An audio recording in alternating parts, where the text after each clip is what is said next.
Hello dear students, Rajasthan school शिक्षा विभाग द्वारा संचालित इस कार्यक्रम स्माइल में आपका फिर से एक बार स्वागत है। प्यारे विद्यार्थियों, आज हम हिंदी व्याकरण का अध्ययन करने वाले हैं और आज हम जिन बिंदुओं पर चर्चा करेंगे वे हैं लिंग तथा वचन। तो बच्चों, लिंग तथा वचन को जानने से पहले हम एक शब्द के बारे में जानेंगे और उस शब्द को हम कहते हैं संज्ञा। संज्ञा के बारे में हम सभी अच्छे से जानते हैं कि यह भी एक प्रकार का शब्द होता है जो कि हमें नाम का बोध कराता है, नाम के बारे में जानकारी देता है। ये नाम किसका होगा बच्चों? यह किसी व्यक्ति का नाम हो सकता है, यह किसी वस्तु का नाम हो सकता है और यह किसी स्थान का नाम हो सकता है। यानी व्यक्ति, वस्तु, स्थान का नाम जानना हमारे लिए आवश्यक हो जाता है, क्योंकि हम बिना नाम के किसी भी चीज का पहचान नहीं कर पाएंगे। तो यह संज्ञा हमारे लिए बहुत इंपॉर्टेंट है। तो इस संज्ञा शब्द के ही दो रूप होते हैं, जिसमें हमें इस संज्ञा के बारे में पता चलता है कि उसका लिंग क्या है और इस संज्ञा के बारे में हमें पता चलता है कि उसका वचन क्या है।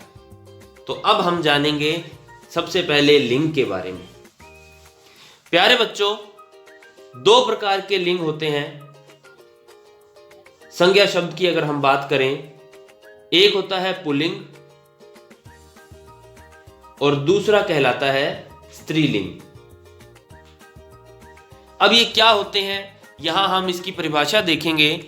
शब्द, ऐसा शब्द जिस रूप से हमें पता चले कि वह पुरुष जाति का है या स्त्री जाति का है। यानी संज्ञा शब्द का ऐसा रूप जिससे हमें यह पता चले कि वह पुरुष जाति का है या वह स्त्री जाति का है, तो वे स्त्रीलिंग और पुल्लिंग कहलाते हैं।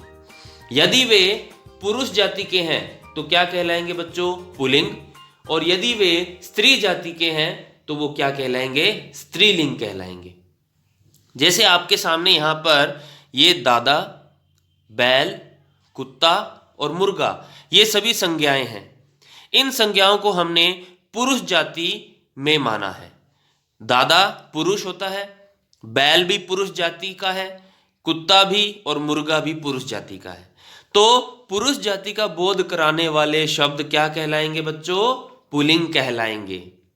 इसके बाद यहां नीचे अगर हम देखें, दादी, दादी क्या होती है बच्चों? एक स्त्री होती है, यानी एक स्त्री जाति से संबंध रखने वाली संज्ञा है।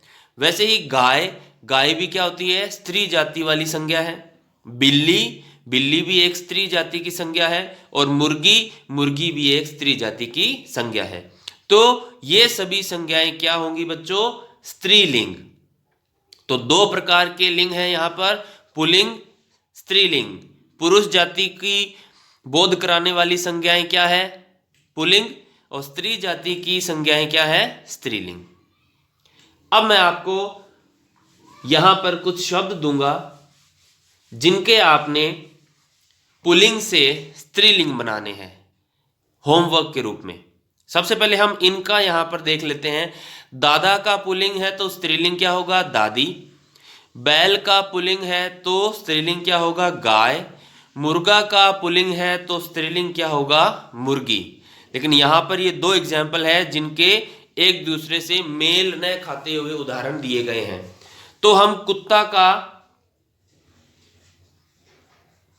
स्त्रीलिंग जाने तो कुत्ता का स्त्रीलिंग होता है बच्चों कुतिया। और इधर है बिल्ली। बिल्ली जो है बच्चों वो पहले से ही क्या है? एक स्त्रीलिंग है। तो इसका हमें पुल्लिंग जानना है, तो बिल्ली का पुल्लिंग होता है बिलाव, या हम क्षेत्रीय भाषा में इसे बिल्ला भी कह देते हैं। ठीक है। अब मैं आपको कुछ शब्द देता हूं होमवर्क के रूप में, आपको उनका स्त्रीलिंग लिखना है। जैसे खेत, या मैं आपको यहां पर शब्द दे रहा हूं, आपको यह बताना है कि यह स्त्रीलिंग है या पुल्लिंग है। दूसरा शब्द है जैसे चश्मा, तीसरा है धूप, फिर होगा जैसे दाल, और है जैसे आग, भीड़, नाक, लालच, सांस, और चांदी। बस ये 10 शब्द हैं। इन शब्दों के आपने अगली वीडियो में आंसर अपने तैयार रखने हैं कि ये शब्द जो है स्त्रीलिंग है या पुल्लिंग है। खेत स्त्रीलिंग होता है या पुल्लिंग होता है। चश्मा को आप क्या मानते हैं, स्त्री जाति में या पुरुष जाति में। धूप आपके हिसाब से क्या है, स्त्री जाति की होगी या पुरुष जाति की। तो ये आपने तैयार रखना है। अब हम बात करते हैं हमारा आज का दूसरा बिंदु, वो है वचन। वचन वचन, ठीक है। अब देखिए वचन क्या होता है। दो प्रकार से हम चीजों को संख्याओं के आधार पर देखते हैं कि या तो वो संख्या में एक हो या वो संख्या में क्या हो, एक से ज्यादा हो। एक हो या एक से अधिक हो। बस ये दो ही मुख्य वर्ग होते हैं जब हम किसी संज्ञा को या किसी सर्वनाम को संख्या के आधार पर बांट देते हैं। तो वो है एक होना या एक से अधिक होना। इसे हम अनेक भी कह सकते हैं, एक या अनेक। तो इसी बिंदु को कहा जाता है बच्चों वचन। जब कोई संज्ञा या सर्वनाम या शब्द संख्या में एक का बोध करवाता हो तो उसे हम कहेंगे एक वचन। और जब कोई शब्द हमें एक से अधिक का बोध करवाए तो हम उसे कहेंगे बहुवचन, यानी एक से ज्यादा होना, एक से अधिक होना। यहां पर हमारे सामने इस बोर्ड में उदाहरण दिए हुए हैं, कुछ देख लेते हैं। सबसे पहले इसकी परिभाषा, वह शब्द जिससे एक अथवा अनेक का बोध होता है उसे वचन कहते हैं।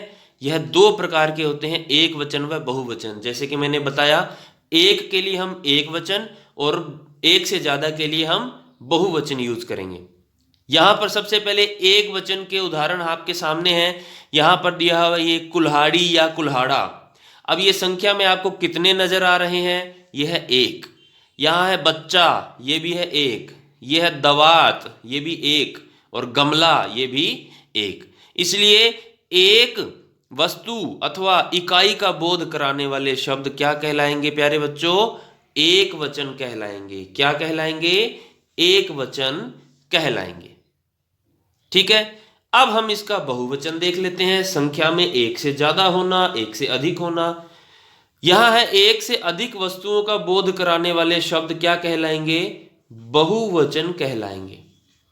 क्या कहलाएंगे, बहुवचन कहलाएंगे। ये देखिए यहां पर एक कुल्हाड़ी या कुल्हाड़ा है, तो यहां पर कितनी है, एक से अधिक है, तो क्या हम बोलेंगे इसको कुल्हाड़े। हम यहां पर एक कुल्हाड़ा बोलेंगे और यहां पर क्या बोलेंगे, दो कुल्हाड़े। शब्द में थोड़ा परिवर्तन हो गया और यही परिवर्तन जो है वचन विषय के अंदर हम पढ़ते हैं। अगला देखिए बच्चा। बच्चा एक है और यहां पर क्या है, तीन बच्चे। तो यहां पर मैं तीन बच्चा नहीं बोलूंगा, तीन बच्चे बोलूंगा। यही शब्द में जो परिवर्तन किया हमने इस वचन के तहत किया है। अगला देखिए, यहां है एक दवात और यहां कितनी है, दो दवातें। ठीक है बच्चों, तो शब्द में परिवर्तन हो गया। देखो दवात से क्या बन गया, दवातें। अगला देखो, यहां पर है एक गमला और यहां पर कितने हैं, चार गमले। मैं यहां पर एक गमला बोल रहा हूं तो इसे चार गमला नहीं बोलूंगा, इसे मैं चार गमले बोलूंगा। तो ये शब्द में जो परिवर्तन किया हमने वो एक वचन से बहुवचन बनाने के लिए। ठीक है बच्चों, तो ये था एक वचन से बहुवचन। अब मैं आपको इसके कुछ शब्द दे रहा हूं जिसका आपने एक वचन से बहुवचन बनाना है। जैसे लकड़ी, मछली, कपड़ा, रोटी, पुस्तक,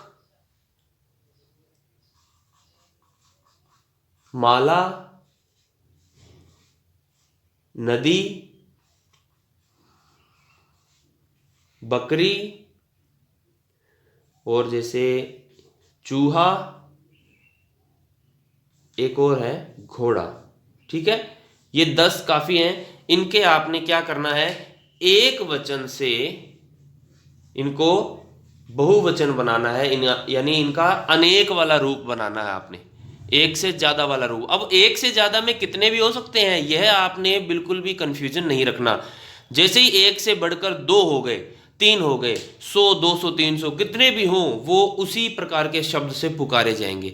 यहाँ 2 की जगह अगर 10 कुल्हाड़े होते तो भी हम उन्हें कुल्हाड़े ही बोलते।